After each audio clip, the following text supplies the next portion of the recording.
Welcome to Flights of Fancy Storytime online. I'm Ann, and usually when the museum is open, I tell stories and do crafts in the museum's galleries. We thought we would bring some of our museum stories to you at home.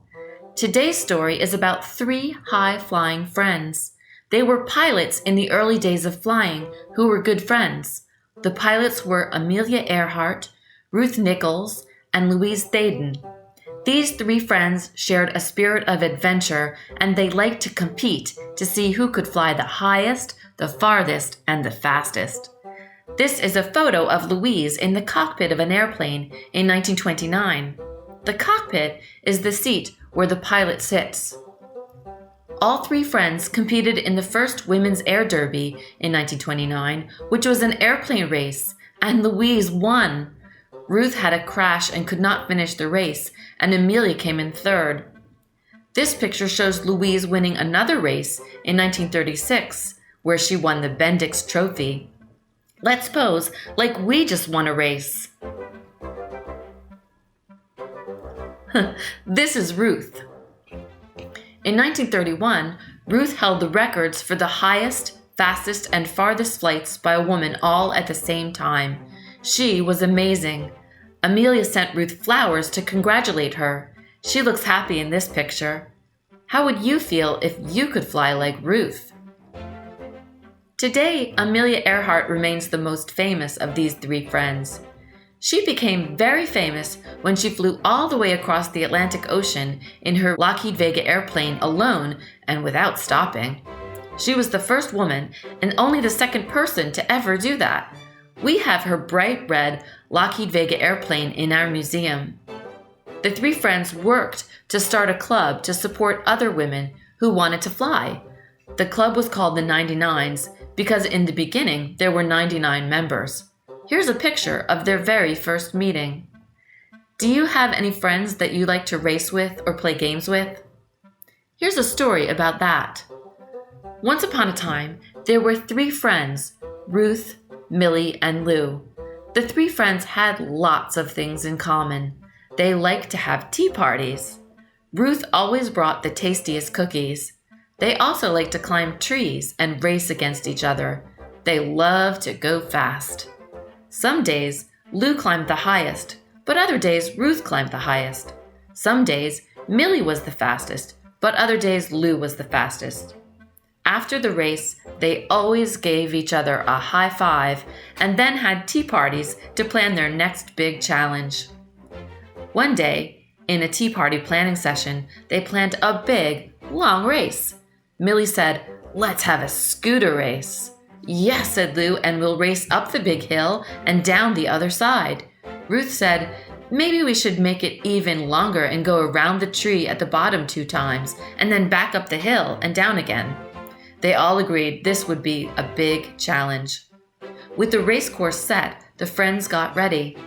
They would hold the race the next day. They got a good night's sleep and did their stretches in the morning. Then they put on their helmets and gloves and got ready. Ready, set, go! The race was on. Millie started out strong up the hill, but Lou got ahead at the top. Ruth was right there until they got to the bottom of the hill. There was the tree. All three friends were close the first time around the tree.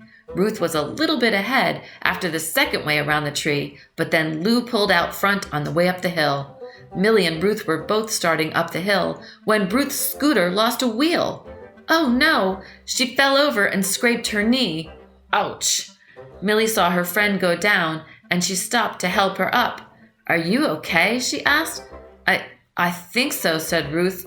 "Good," said Millie, and they both started back up the hill.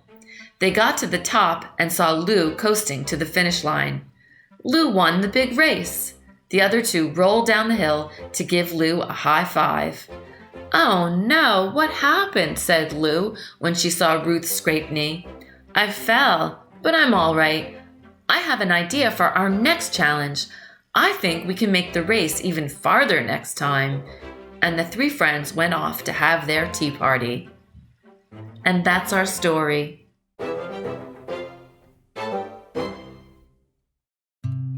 It's craft time. Today we're going to make some cards for our friends.